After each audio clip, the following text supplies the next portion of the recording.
a blonde-haired queen and her raven-haired savior take on creatures of the night, while a female half of twins vies for a throne.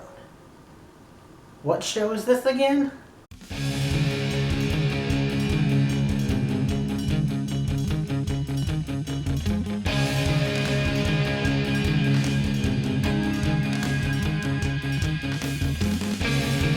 Greetings, geeks and geekerellas. It's me, I am back for Riverdale. Oh boy, this episode was good, but then it was bad. It was... what? So, it's the prom episode, so let's dive into it. Junior prom, I mean. So, spoiler alert, if you guys haven't seen it, go watch it, then come back and think, comments down below. And I'm going to try to keep this quick, because I don't know how much battery I have left. But, it's the junior prom, and let's just say the show starts with...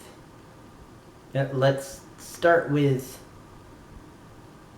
Cheryl's story. Cheryl's story is that it's junior prom time. So, of course, Cheryl Blossom wants to be the prom queen.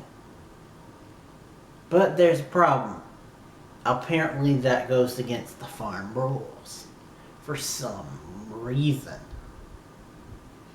And Edgar has to sit Cheryl down and say, look, it's either the prom throne or your brother Jason. Fuck you, dude. So Cheryl's just like, oh, whatever. Then we got Bughead. Bughead, their whole thing has been about, well, the fact that Betty refuses to believe that Hal's dead.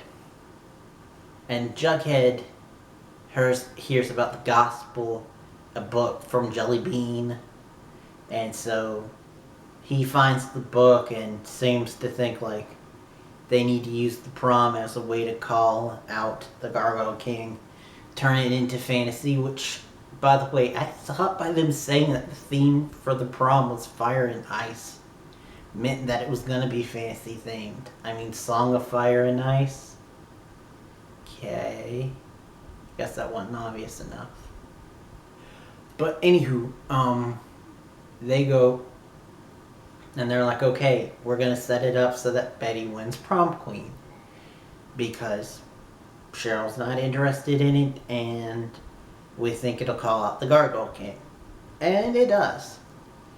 And so she goes to meet the Gargoyle King. He wants her to drink from the cups like her mom refused to, which was really cool seeing the parallel of the two,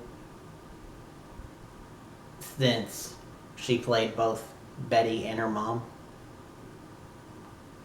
And so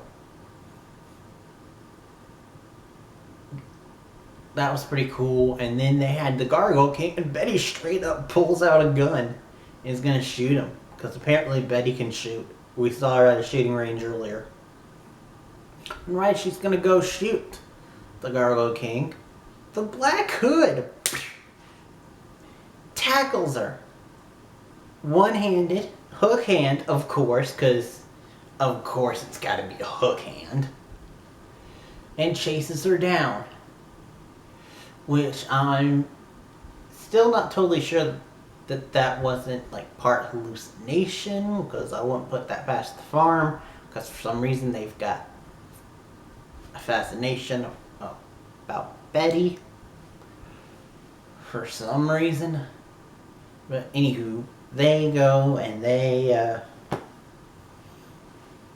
Betty runs from the Black Hood and Jughead kind of saves her. But of course he didn't see anything But there are dead bodies at the school, so I guess that kind of confirms that the Black Hood was there. But maybe the Gargoyle King was a hallucination? I don't know. But, so, things are intensifying to find out who the Gargoyle King is. Apparently there was this whole tattoo thing, and he said it was a dirty blonde haired guy with tattoos.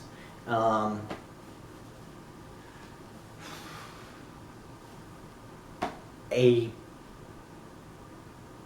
girlfriend of a friend mentioned that it might be Chick. And I think that might not be too impossible for Chick to be back. Because the only other dirty blondes are Hal and Edgar didn't have the tattoos. But, so that was very weird and cool. Then we get to the sucky part. The Varchie subplot. Yes, Varchie. Archie, of course, is pushing himself because he wants to impress the scouter that his mom showed. But he also wants to join the tournament for some reason because he wants to go professional with boxing. And so he pushes himself and gets beat up by Fangs in the boxing ring, which, by the way, no one has mentioned that Fangs is in the farm. But anywho, I guess Fangs is just a body for this episode. And of course, while he's doing this, Veronica's pushing him on. Because that was the thing about Varchie that made me hate them. Is the fact that they bring out the worst in each other. But that's not the worst of it. Because then we get... Of course, Archie passes out. Because he pushed himself too much. And then we see his mom actually acquiesce and say that she's now into boxing for some reason. And we get references to Dad being out of town. Luke Perry. And I got a sinking suspicion that he's just going to have an off-screen car accident.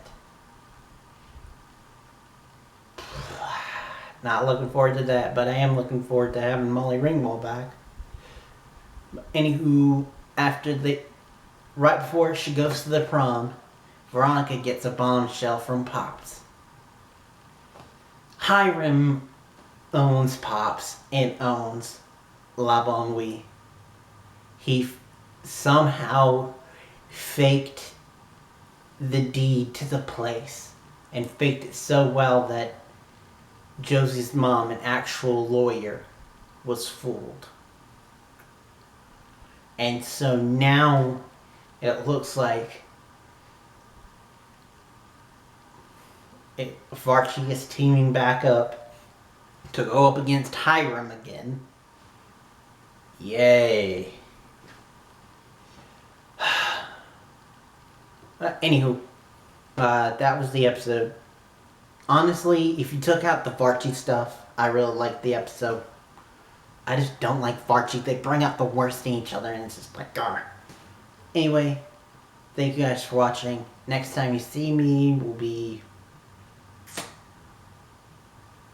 for, hopefully, Cloak and Dagger. I might have some stuff that might push that review to later. But we'll have to wait and see. Questionable IRL stuff involving a certain movie. Anywho, thank you guys for watching. Till next time, and beyond. Really? You're bringing Varchie back? God.